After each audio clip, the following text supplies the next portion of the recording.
주님 곧 다시 오십니다. 은혜가 풍성하신 하나님 아버지께서는 교회에게 부유함과 강함과 풍성함을 주셨습니다. 우리는 이와 같은 것들을 사용하여 주님의 재림을 준비하는 믿음의 성도들이 되어야 할 것입니다. 주님 다시 오실 때 우리의 믿음을 보십니다.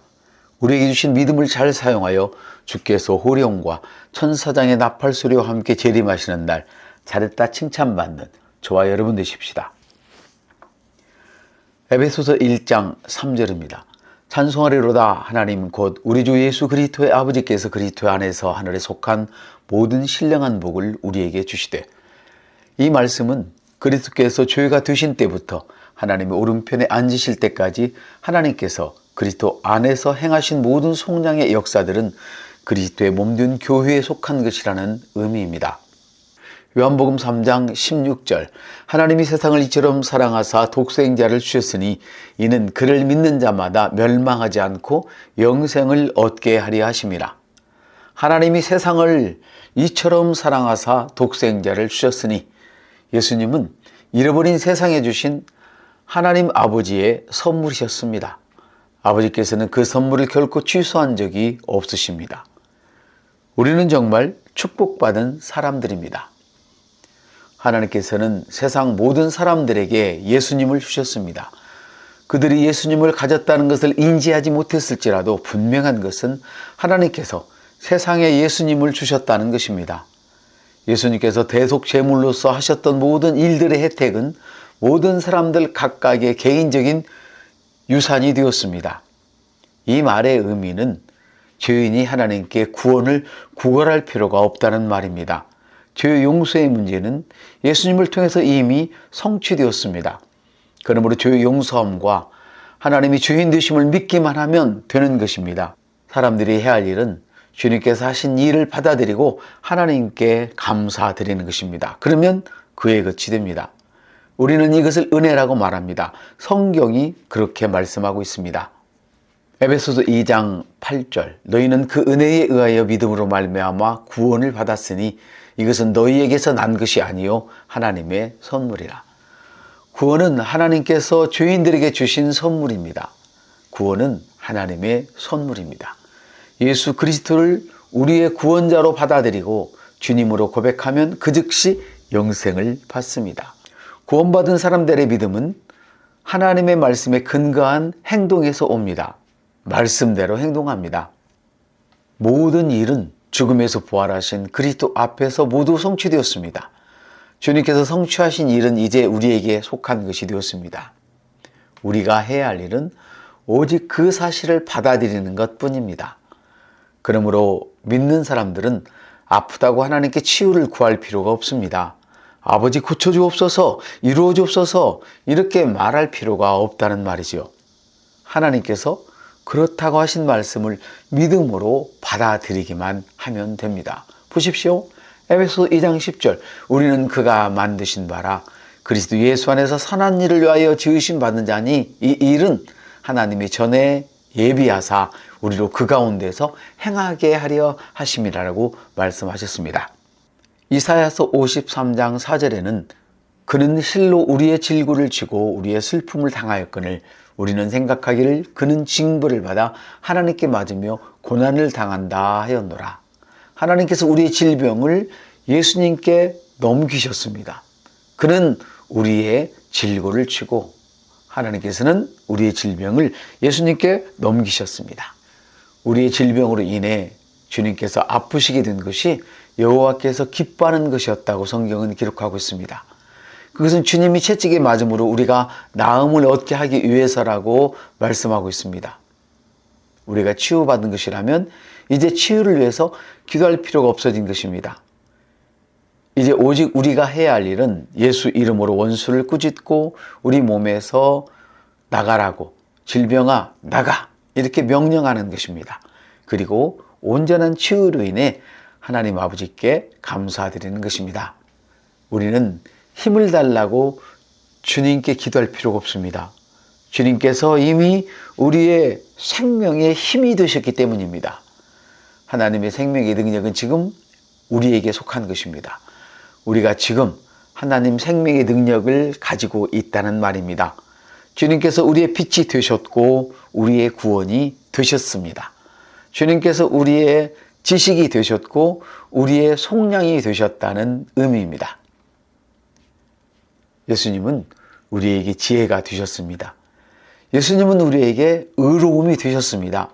예수님은 우리에게 거룩함이 되셨습니다. 예수님은 우리에게 구원함이 되셨습니다. 하나님께서는 예수님을 통하여 우리로 하여금 이미 그렇게 되게 하셨습니다. 그러므로 거룩해지도록 구하지 않습니다. 예수님께서 우리의 거룩함이 되셨기 때문입니다. 우리는 의로워지도록 구하지 않습니다. 예수님께서 우리의 의가 되셨고 우리는 그리스도 안에서 하나님의 의가 되었기 때문입니다. 이와 같이 믿는 자는 가진 자입니다. 믿는 자에게는 영생이 있고 믿었는데 영생을 갖지 못할 일은 없습니다. 나의 하나님이 그리스도 예수 안에서 영광 가운데 그 풍성한 대로 너희 모든 쓸 것을 채우시리라. 모든 쓸 것을 채우시리라. 우리가 이 말씀을 믿는다면 우리가 필요한 것을 가지지 못하는 일은 있을 수 없습니다. 에베소 1장 7절 우리는 그리스도 안에서 그의 은혜의 풍성을 따라 그의 피로 말미암아 속량 곧 죄 사함을 받았느니라. 믿는 자는 이미 받은 사람입니다. 바울은 믿는 자는 이미 소유한 자라는 것을 인식하고 있었습니다. 믿는 자는 이미 받았습니다. 그리고 믿는 우리는 속량 받은 것을 믿으려고 애쓰지 않아도 됩니다. 이미 속량 받았기 때문입니다. 고린도후서 5장 17절 그런즉 누구든지 그리스도 안에 있으면 새로운 피조물이라. 우리는 우리가 그리스도 안에 있다는 것을 믿으려고 애쓰지 않아도 됩니다.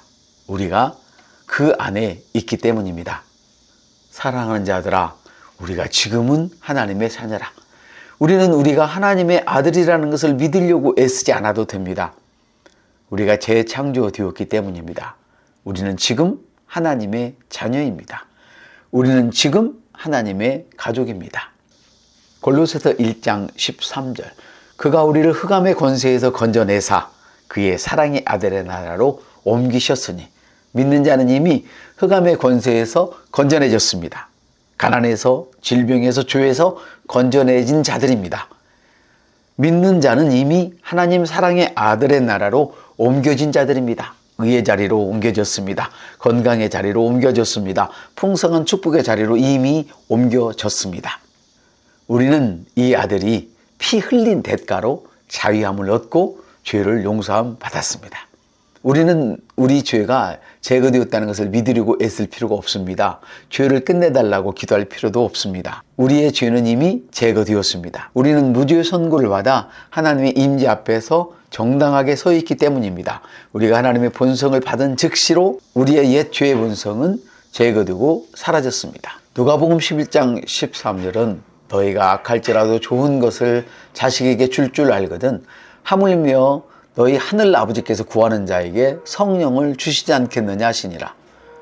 우리는 하나님께서 우리에게 성령을 주실 것이라고 믿으려고 애쓸 필요가 없습니다. 우리에게 필요한 것은 단지 그분께서 들어오시도록 초청하는 것뿐입니다. 구하면 주십니다. 구한 것은 받은 것입니다. 믿는 사람이 분명하게 성령님을 구하면 예수님을 죽음에서 부활시킨 그 성령님께서 그의 몸 안으로 들어가셔서 그 안에 거하시게 됩니다.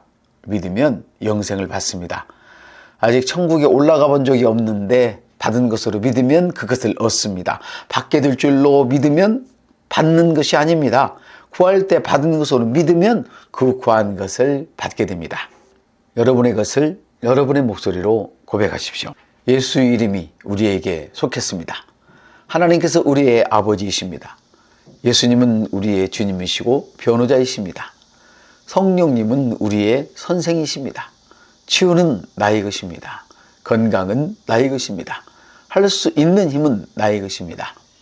빛과 지혜가 나의 것입니다. 영생이 우리에게 속했습니다. 하나님 나의 공급자이십니다. 하나님은 우리의 풍족함입니다. 하나님은 우리 안에 계신 그리스도의 사랑입니다. 아멘. 우리는 이미 가진 자입니다. 이 모든 것은 우리가 처음 믿을 때 우리의 것이 된 것입니다. 이미 가진 것은 개인적인 믿음에 좌우되는 것이 아닙니다. 우리는 이미 이것들을 가졌습니다. 우리가 소유하고 있습니다. 예수님을 통해 이뤄놓으신 것은 자녀들 모두에게 속한 것입니다. 우리에게 필요한 것이 속량 안에 포함되어 있습니다. 단지 아버지께 감사드리십시오. 어떤 필요가 당신 앞에 놓여 있을지라도 속량에 이미 포함되어 있는 것임을 찬양하십시오. 그러면 그것은 당신의 것이 됩니다. 이렇게 말하는 사람도 있을 것입니다. 그럼 뭘 위해 기도해야 합니까? 우리는 세상의 수많은 필요를 위해 기도할 수 있습니다. 자신의 특권을 모르는 채 어둠 가운데서 살고 있는 그리스도인들을 위해 기도할 수 있습니다. 이미 자유하게 된 사실을 모르는 채 속박 가운데 살고 있는 사람들의 구원을 위해 기도할 수 있습니다. 속량은 하나님께서 계획하신 것입니다. 그 결과는 하나님의 심령을 만족시켰고 또한 사람의 모든 필요도 충족시키셨습니다. 그리스도로 말미암아 우리가 하나님과 연결되어 있습니다. 하나님과의 연합은 우리에게 성공적인 것입니다. 우주에서 가장 강력한 힘을 우리가 마음대로 사용할 수 있게 된 것입니다. 오직 성령이 너희에게 임하시면 너희가 권능을 받고 예루살렘과 온 유대와 사마리아와 땅끝까지 이르러 내 증인이 되리라 하시니라. 하나님의 능력이 우리의 유산이 되었습니다. 하나님의 능력을 우리 마음대로 사용할 수 있게 되었습니다. 이 얼마나 놀라운 사실입니까? 자녀들아 너희는 하나님께 속하였고 또 그들을 이겼나니 이는 너희 안에 있으니가 세상에 있는 자보다 크심이라. 우리는 하나님께 속했습니다. 우리의 뿌리가 하나님에게까지 뻗어 내려갔습니다. 하나님의 능력이 우리의 유산이 되었습니다. 마치 뿌리가 흙 안에 수분을 빨아들이듯이 하나님께 내린 우리의 뿌리가 하나님의 힘과 생명과 능력을 빨아들이는 것입니다. 그분께서 그저 우리와 함께 계시는 것만이 아니라 우리의 일부가 되셨습니다. 그분께서 우리 안에 계십니다. 그분의 본성이 우리의 것입니다. 하루 종일 이렇게 거듭 말하는 것이 큰 도움이 될 것입니다. 함께 고백합시다. 하나님께서 내 안에 계십니다. 하나님의 능력이 나의 끝입니다. 건강은 나의 끝입니다. 부유함은 나의 끝입니다. 나는 정복자보다 나은 자입니다. 승리는 나의 끝입니다. 성공은 나의 끝입니다. 세상보다 더 크신 분이 내 안에 계십니다. 세상보다 더 크신 분의 능력이 나의 끝입니다. 나는 축복입니다. 아멘. 믿음은 하나님께 떠맡기는 것이 아닙니다. 믿음은 우리가 다루는 것입니다. 주님과 함께하는 삶을 누리는 것입니다. 믿음은 주님과 함께 사는 것이고 영원하신 분과 교제하며 함께 일하는 것입니다. 우리는 그 이름을 사용할 수 있습니다. 예수 이름이 만물을 정복하고 모든 이름 위에 뛰어난 이름입니다. 우리는 예수 이름을 사업의 세계에서 사용할 수 있고 과학의 세계에서도 사용할 수 있습니다. 인간이 시도할 수 있는 모든 영역에서 예수의 이름을 사용할 수 있도록 명받았습니다. 너희가 내 이름으로 무엇을 구하든지 내가 행하리라. 내 이름으로. 이것은 실제로 주님께서 몸소 여기 계신다는 것과 똑같습니다. 우리가 예수의 이름을 사용하면 예수 그리스도를 모셔와서 우리의 문제와 직접 만나도록 하는 것과 같습니다. 모든 능력의 근원이 우리의 삶과 연결되어 있고 우리 앞에 마주하는 문제들과 연결되는 것입니다.